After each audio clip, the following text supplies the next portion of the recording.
Bueno, en la sección pasada estuvimos estudiando, ¿verdad? Todo concerniente a lo que es la exégesis. Estuvimos abriendo la idea en nuestras mentes de hasta dónde hemos ido avanzando, ¿no? Y entonces hemos ya prácticamente aprendido cómo hacer una exégesis, una interpretación del pasaje. También hemos determinado su idea central, es decir, la idea original del pasaje, cuándo se escribió, cuál fue el significado, qué era lo que pretendía decir, por ejemplo, Jesús o el personaje que tenemos allí en las Escrituras hablando, en nuestro pasaje hablando. Entonces nos ha ayudado a determinar también la exégesis, la idea central, pero también nos ha ayudado a extraer cuál es la verdad a predicar de ese determinado texto que hemos escogido. Entonces, es decir, la verdad que puede ser predicada en cualquier otro momento o en cualquier otro tiempo. También, finalmente, pues estuvimos hablando del propósito. Todo sermón tiene un propósito, ¿verdad? Pero sin embargo, dentro de ese propósito se reúnen dos propósitos. Un propósito general, que puede ser el propósito el cual está enfocado hacia la necesidad que el pasaje mismo trae para mostrarle a quién, a la persona sedienta de la palabra de Dios, como puede ser el evangelístico, puede ser el ético, etcétera, etcétera, ¿verdad? Y también hablamos del propósito específico, el cual no es más que una aplicación a la audiencia de la verdad de ese texto. Entonces, con esto en mente, podemos ir ahora a ir analizando, ¿verdad? Sobre todo unos ejemplos para que podamos tener una idea. Vamos a manejar unos ejemplos y esto nos va a ayudar más a que esta idea se ponga más firme en nuestra mente. Y de esta forma, ustedes también, yo desde acá con estos ejemplos y ustedes desde allá con su idea original, con su idea que tienen ahorita, y con su texto que tienen, haciendo la interpretación de sus textos y buscando la verdad, la idea central del texto, luego la verdad para predicar, luego los propósitos, ¿verdad? Tanto el general como el específico. Y entonces ustedes van a ir trabajando de esa misma manera. Pero para que estemos más organizados, yo les voy a enseñar algunos modelos o ejemplos que nos pueden ayudar a nosotros a seguir trabajando en esta área, ¿ok? Vamos a comenzar, por ejemplo, con Génesis capítulo 22, versículos del 9 al 12. Génesis capítulo 22, del 9 al 12. Son pasajes un poco de más de un versículo, ¿verdad? Y podemos ver, pero vamos a estudiar alguno de ellos, particularmente el de Génesis capítulo 22, un pasaje muy hermoso. Un pasaje muy hermoso que nos habla del principal personaje del pasaje. ¿Es quién? Dios, por supuesto. Dios es el principal personaje ¿de qué? De todos los pasajes que las Escrituras nos muestran. Entonces, Génesis capítulo 22, versículos 9 al 12, nos dice lo siguiente, y el segundo personaje importante aquí indudablemente es Abraham. Fíjate lo que dice el versículo 9, dice del capítulo 22 de Génesis, dice: y cuando llegaron al lugar que Dios le había dicho, edificó allí Abraham un altar, y puso la leña, y ató a Isaac su hijo, y lo puso en el altar sobre la leña. Es decir, en esta historia vemos que Abraham está trayendo a su hijo Isaac, y que al parecer va a sacrificarlo en cierta manera. Entonces, dice el versículo 10, y extendió Abraham su mano, y tomó el cuchillo, ¿verdad?, para degollar a su hijo. Y entonces, dice el versículo 11, el ángel de Jehová le dijo, o le dio voces desde el cielo, y dijo: Abraham, Abraham. Y él respondió: heme aquí. Y dijo: no extiendas tu mano sobre el muchacho, ni le hagas nada, porque ya conozco que temes a Dios, por cuanto no me rehusaste tu hijo, tu único, es decir, tu unigénito. Entonces termina diciendo el pasaje, ¿verdad?, en el versículo 12, que este era ¿quién? Su hijo unigénito, y que Abraham lo estaba dando.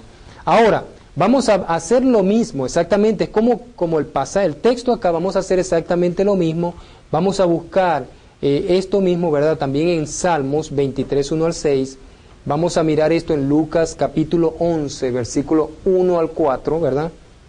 Vamos a ver esto en Juan 3, 14 al 17, vamos a buscar esto en Romanos 12, 19 al 21, Y me había pasado, ¿verdad?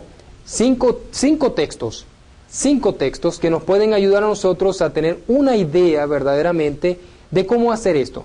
Fíjense que los he combinado. He puesto un pasaje de Génesis, pero también de Salmo, de Lucas, que forma parte de los evangelios, de uno de los evangelios, de Juan, que también forma parte de uno de los evangelios, y también, finalmente, una de las cartas de Pablo, quizás una de las más, no difíciles, no vayamos a hablar de la palabra difícil, pero sí con una temática un poco bastante profunda, ¿verdad?, acerca de la culpabilidad del hombre, del pecado, todas estas cosas, ¿verdad?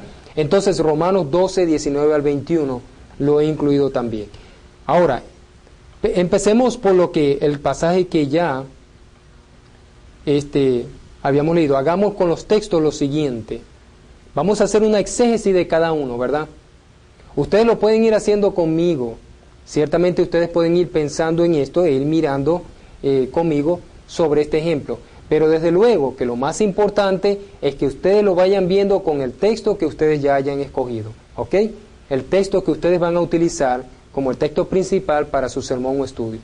Entonces, tenemos que realizar primero una exégesis de cada uno de estos textos.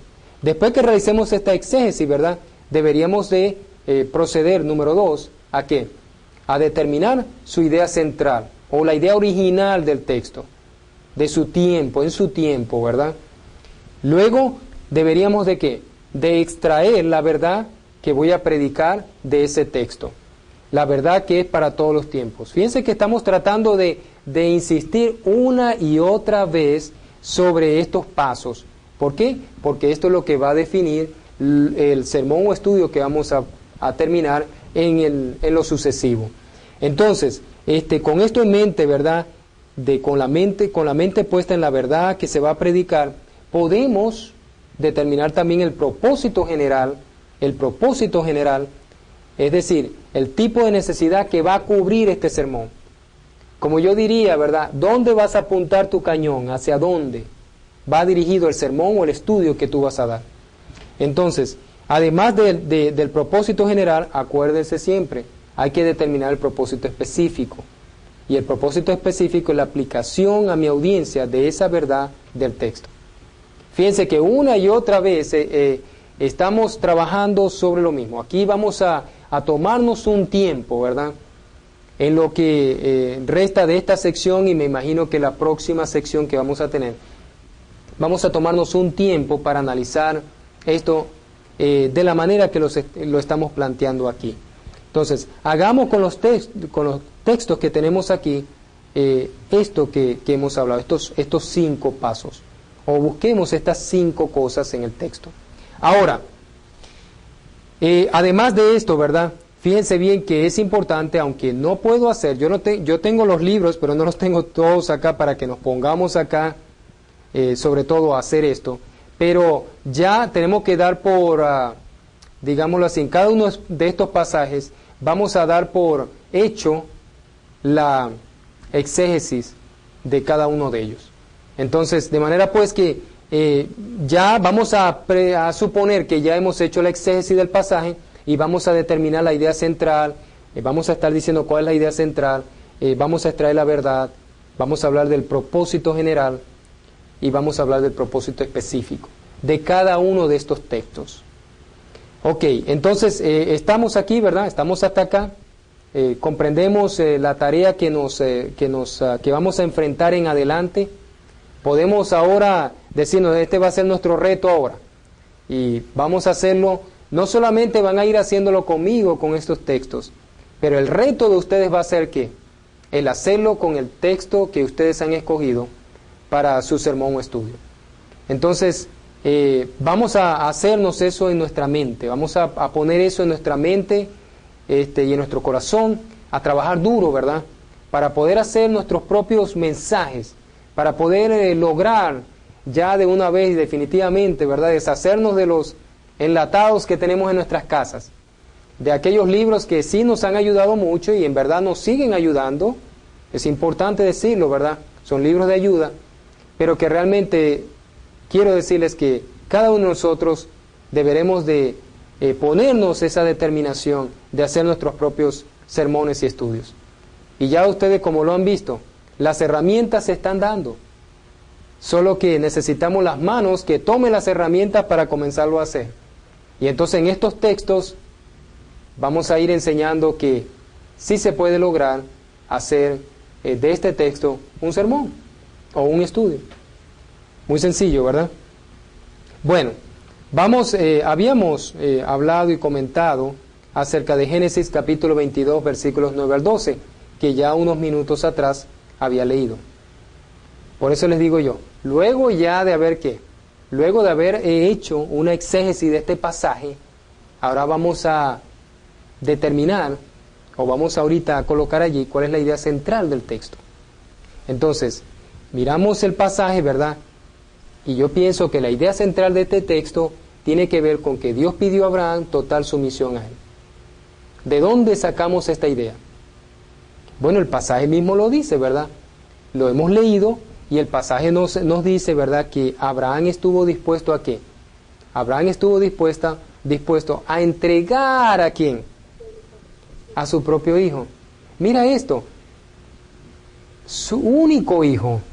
Y tal vez algunos de ustedes piensen, bueno, es que era un hombre muy valeroso y todo lo demás, y él tal vez podría pensar que podría tener más hijos. Miren, Abraham amaba mucho a Sara, su mujer, y Sara no podía tener hijos. Y Dios en su tiempo, en la vejez, fíjense bien, no es un muchachito de 30 años, ni de 15, ni de 18, ni de 20, ¿verdad? Es todo que un hombre ya entrado en años, que tiene la bendición de Dios de tener ¿qué? Un hijo. Y entonces, bajo esa causa, este hombre, ¿verdad? Abraham, un hombre de Dios, decide que obedecer completamente a Dios entregando a su hijo. Yo no sé ustedes, pero a mí se me resulta muy difícil entregar uno de mis hijos de esta manera. Pero este hombre demostró que sumisión total, ¿a quién? A Dios. Bueno, tal vez algunos de ustedes pensarían, bueno, Abraham fue un hombre de fe porque él pensó que si él entregaba a este hijo, Dios podía ¿qué? Resucitarlo. Bueno, posiblemente sí, pero el solo hecho, el solo acto de sacrificar a su hijo, ¿verdad que es bastante difícil? Tomar esa determinación, hacerlo con tus propias manos, amando a tu hijo allí, tu hijo el cual tuviste en años, ¿verdad? Entrado tú en años, igual que tu esposa siendo estéril y ya en una edad muy avanzada. No es fácil, ¿verdad? Pero sin embargo, para mí, la idea central de ese texto es que Dios está aquí. Dios le ha pedido a Abraham, y Abraham que está en total sumisión a Dios. Bueno, ¿qué verdad podemos predicar de allí? De esa idea. ¿Qué se nos ocurre? Decir, bueno, Dios pidió a Abraham total sumisión a él, pero ¿qué idea podemos extraer de allí? Yo creo que la idea que podemos extraer, ¿verdad?, es que Dios pide obediencia ¿qué? Plena o obediencia completa de sus hijos. Dios reclama eso.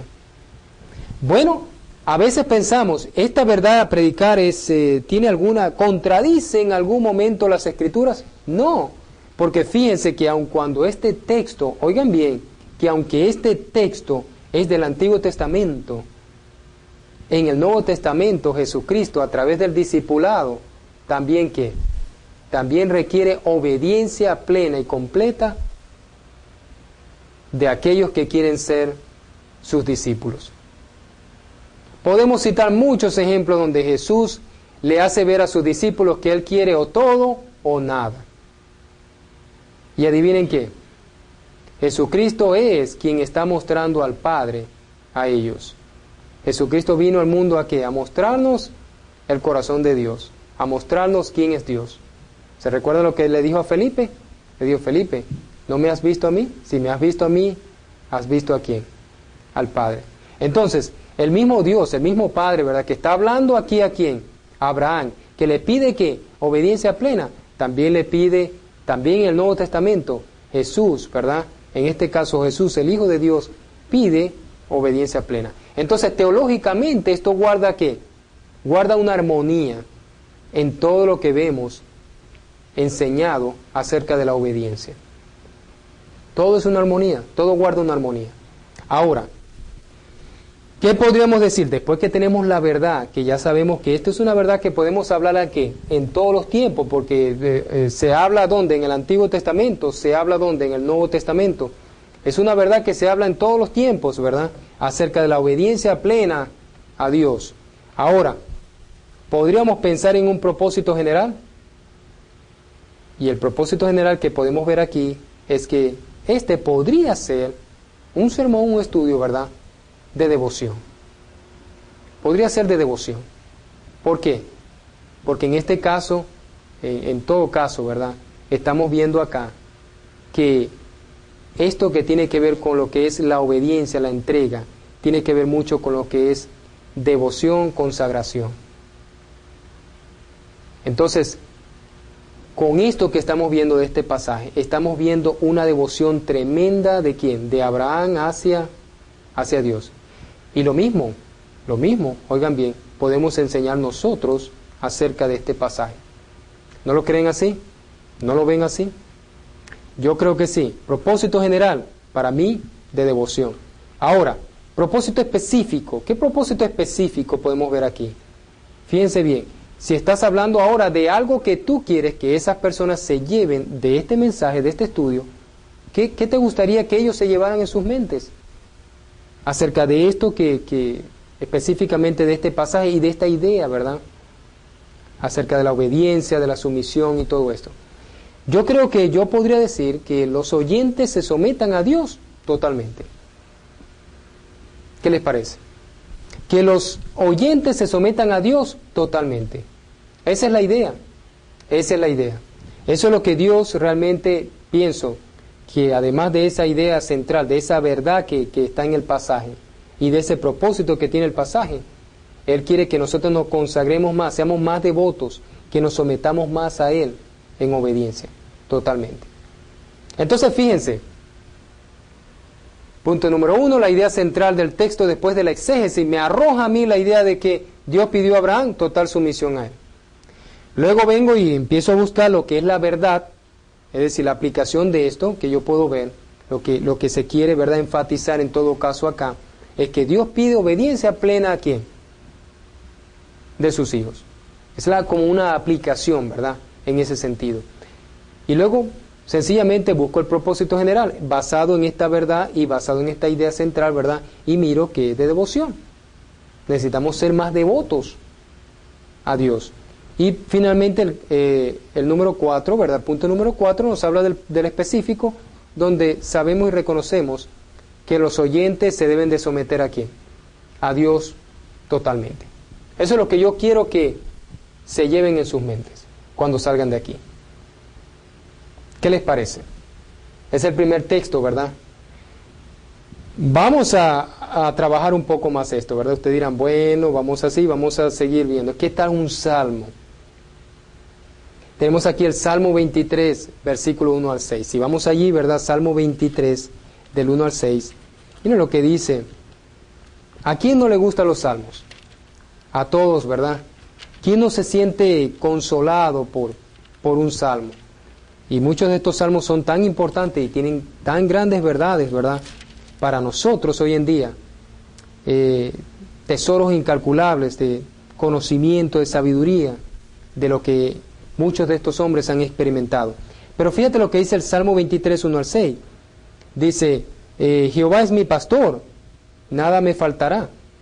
En lugares de delicados pastos me hará descansar. Junto a aguas de reposo me pastoreará. Confortará ¿qué? Mi alma. Me guiará por sendas de justicia, por amor de ¿qué? De su nombre. Aunque ande en valle de sombra de muerte, no temeré mal alguno, porque tú estarás conmigo, tu vara y tu cayado me infundirán ¿qué? Aliento. Dice, aderezas mesas delante de mí, en presencia de mis angustiadores.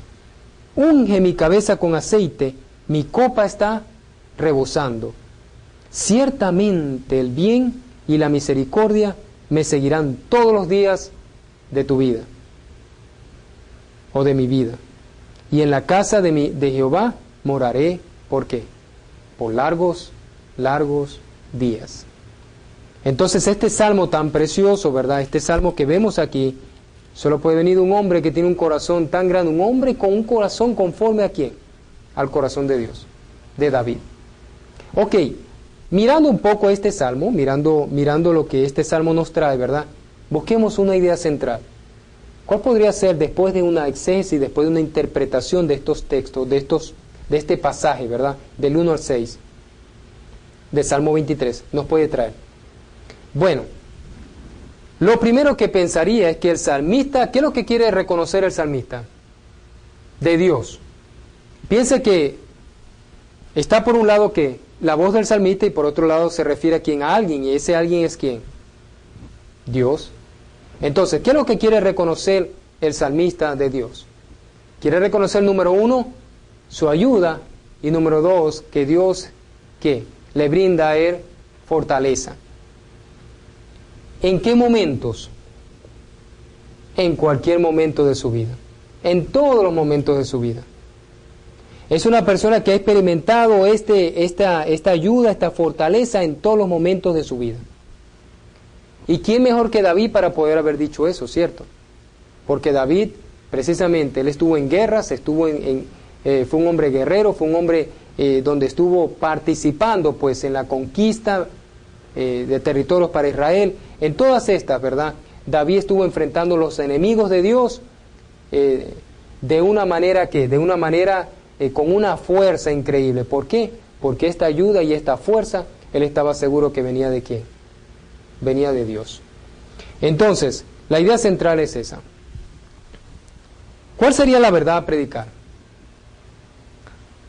Sí, ya tenemos la idea central, ¿verdad? Ahora sería la verdad a predicar. Y dice, Dios es nuestra ayuda y fortaleza en cualquier momento de nuestra vida. Claro, el salmista reconoce en la idea central que Dios es su fortaleza, su ayuda y su fortaleza. Pero en la verdad para predicar, tú vas a demostrar que Dios es nuestra ayuda y nuestra fortaleza en cualquier momento de nuestra vida. Vas a aplicarla para que sea aplicable a todo tiempo. ¿Ok?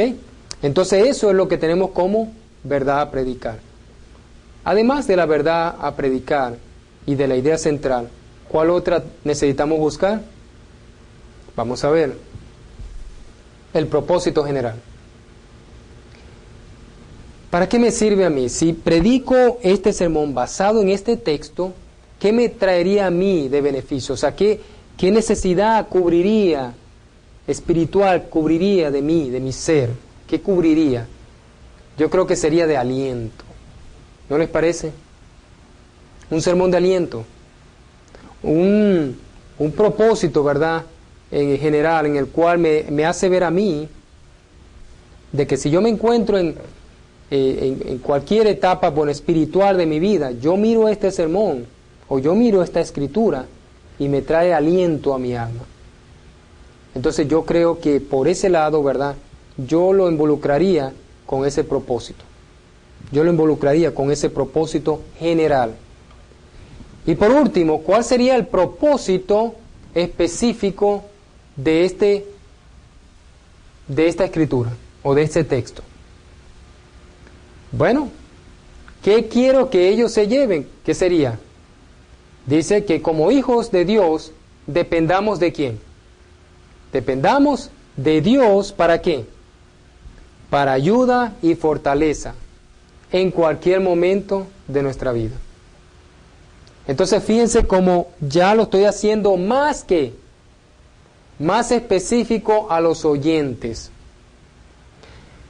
La verdad, la idea central es más en el tiempo, ¿verdad?, en que se está hablando. En el caso de David, ¿verdad?, en el tiempo, marcada en el tiempo de la verdad para predicar, es más enmarcada que a lo que nosotros podemos decir en cualquier tiempo, ¿verdad?, sobre esa verdad que emana de ese texto. Ahora, el propósito específico ya es más que la aplicación a quién, a la audiencia que tú tienes. Y saben que desde ahora les puedo dar una idea, que en el propósito específico busquemos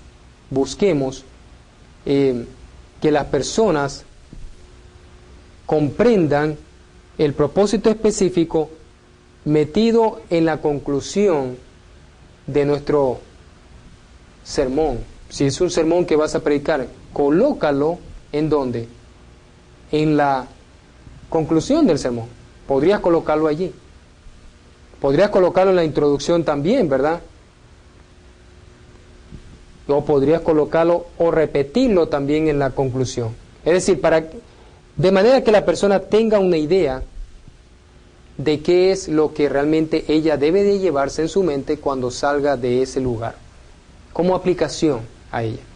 Entonces, yo les recomiendo que desde ahora vayan pensando, porque esto tiene mucha utilidad en el momento en que estás planteando o estás hablando acerca de, o estás preparando tu bosquejo para el sermón.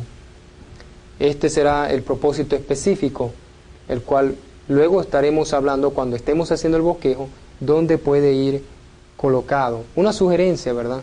Porque cada quien puede tener un estilo, ¿verdad? Y también depende mucho de la audiencia que tú tengas.